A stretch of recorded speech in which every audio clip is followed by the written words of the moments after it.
Hi Taurus, kumusta po? Hello po sa lahat ng mga Taurus. Ito po ang inyong money career, November 2023. Pera po itong pananalapi. Bumalik ka, nagpapasalamat ako sa iyo at patuloy kang nakasubaybay. Maraming salamat. Maraming salamat din po sa mga bago at cross-watchers, sa mga nag-subscribe at magsasubscribe pa lang. Ganon din po sa mga nag-like at magla-like pa lang po. Money career para sa mga Taurus, November 2023. Holy Angels, Holy Spirits, Divine Universe. Taingi po kami ng mga mensahe para sa mga Taurus.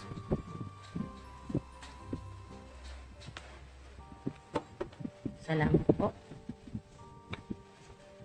Uy! Unang-una, wow! May makaka-jackpot o talagang magkakaroon ng malaking pera. Money maker, makakagawa ka. Ikaw mismo yung gumagawa ng pera. Yan po mga ate, mga dude. Ikaw yung kumikita ng malaki. Pinakamalaki ang kita sa pamilya. So, kahit anong gawin mo ay madali kang magkaroon ng pera o makagawa ng pera. Your spirit guides, angels, don't want you to fight. Instead, they want you to step away from BS o bullshit, drama, chaos. They protect you, fight for you.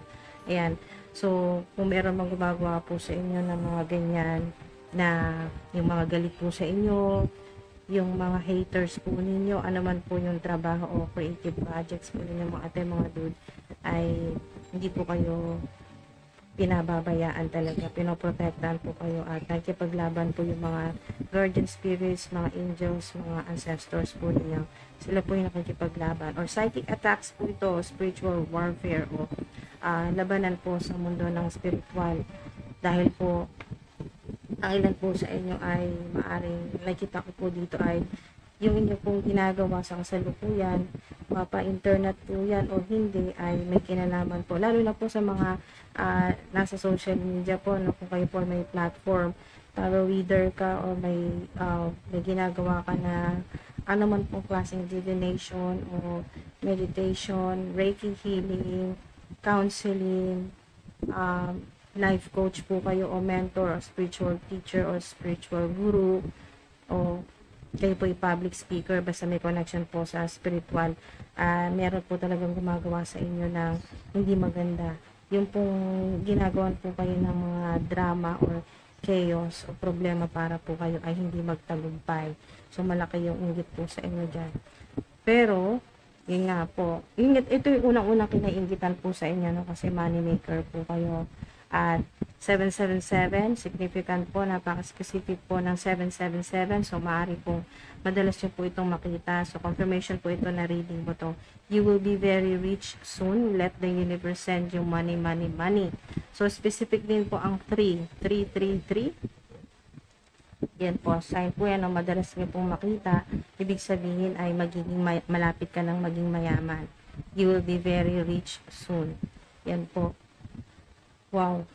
Maaring kayo ay content creator. Maaring ang ilan po sa inyo, yung ginagawa po ninyong creative projects ay una, libangan nyo lang, pero nakakagawa ka pala ng pera dyan. So, nagkakapera ka dyan sa kung ano man po yung ginagawa ninyo sa social media.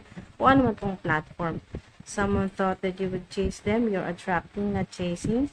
So, maaring sa previews o sa past mga dudno, mga nakaraang linggo, buwan, taon, ay maaring ikaw yung humihingi ng tulong tungkol sa pera. Humihingi ka ng tulong sa pera or financial assistance o nanghihiram, yan po, may loan, o kaya po ay lagi kang humihingi sa Divine Universe na bigyan ka ng pera o ng pagkakitaan, na bigyan ka ng pambayad sa utang o pambayad sa bills.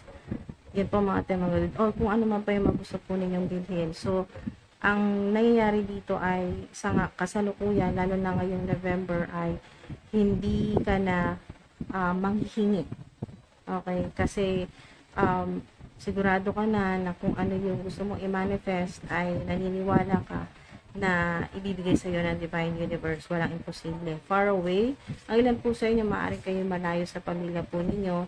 Makapagtrabaho lang ng maayos. Maaaring ang natagpuan po ninyo na trabaho ay malayo sa inyo pong pamilya. Kayo po ay um, OFW, sa ibang bansa po kayo nagtatrabaho, or sa mas malayong city, kaya po ganun, far away.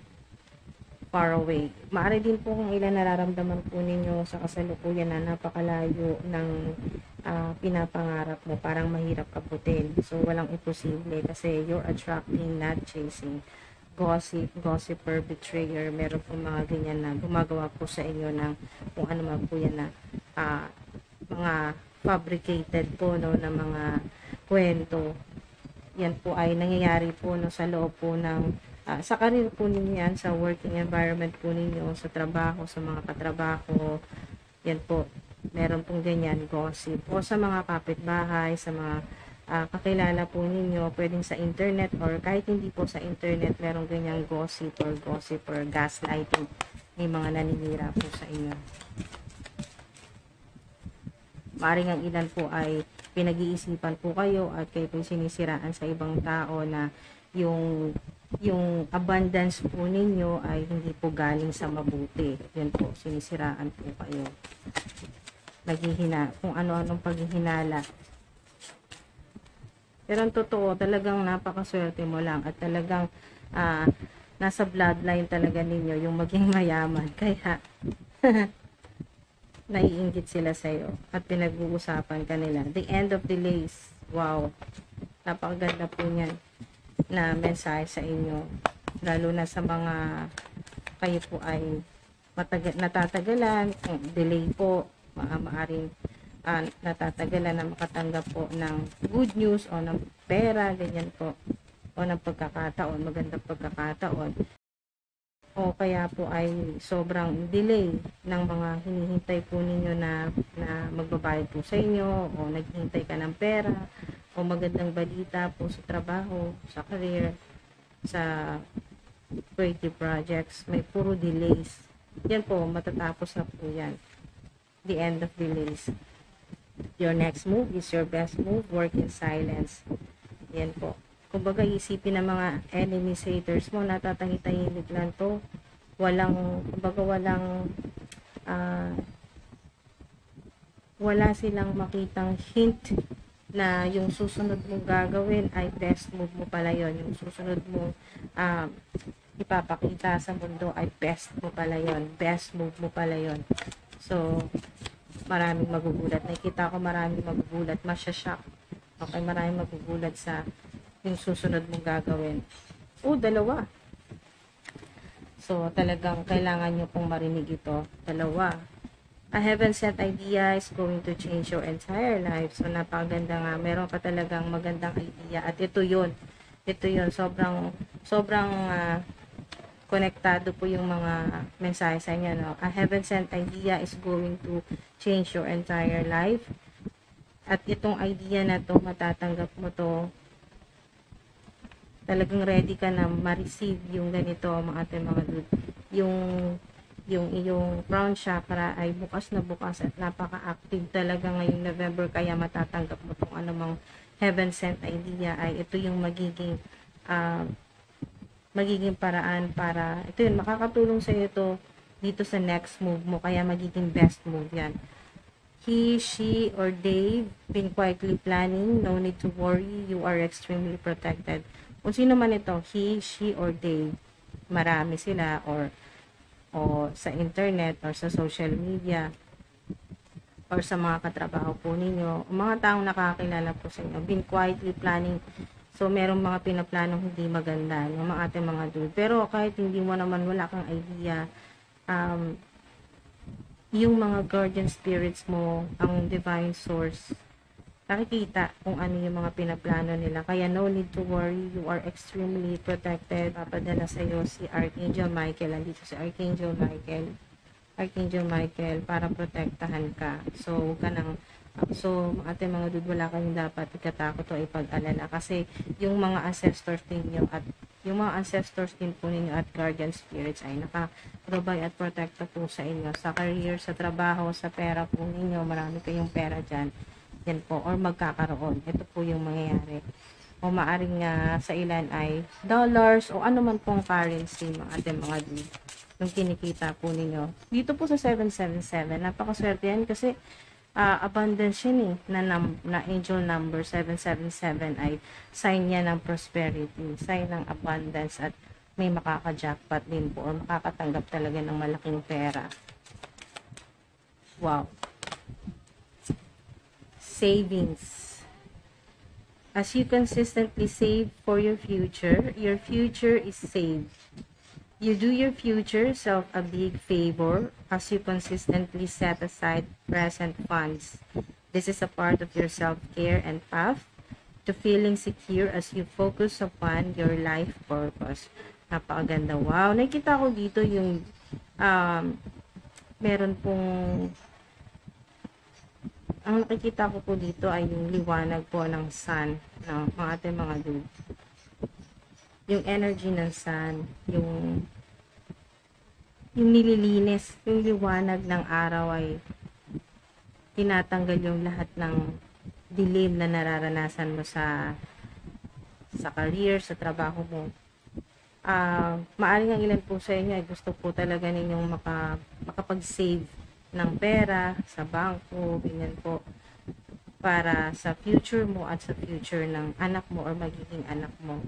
Ngayon pa lang nakita ko sa inyo ay talagang may disiplina sa paghawak po ng pera, no. Hindi mo sinisimutan yung bank account mo, yung wallet mo. Ikaw yung tao na ayaw mong masimutan ng kahit barya yung wallet mo o yung e-wallet o yung bank account mo. Talagang pinipilit mo na may matitira, hindi zero balance. So, meron din po na talagang pinagsisikapan mo na makapag-save ng pera kahit hindi ganun kalaki. Monthly, ganyan po, buwan-buwan o weekly ay nagtatabi ka talaga kahit maliit lang, kasi iniisip mo talaga na pakikinabangan mo rin yan sa future o sa immediate future. At dahil dito, napakaganda rin kasi talagang pabor sa'yo yung energy ng pera o ng swerte ngayong November. Kaya kung gusto mong mag-save, ay makakasave ka talaga. Yun po, makakapagsimula na pong makapag-ipon ang ilan po sa inyo. So, napakaganda po ng mensahe ng ating mga dude. Maraming salamat po kung tinapos po ninyo itong video na to at sinamahan niyo po ako hanggang dito sa dulo. At yan po mga ating mga dude. Ingat po kayo palagi. Love and light and peace.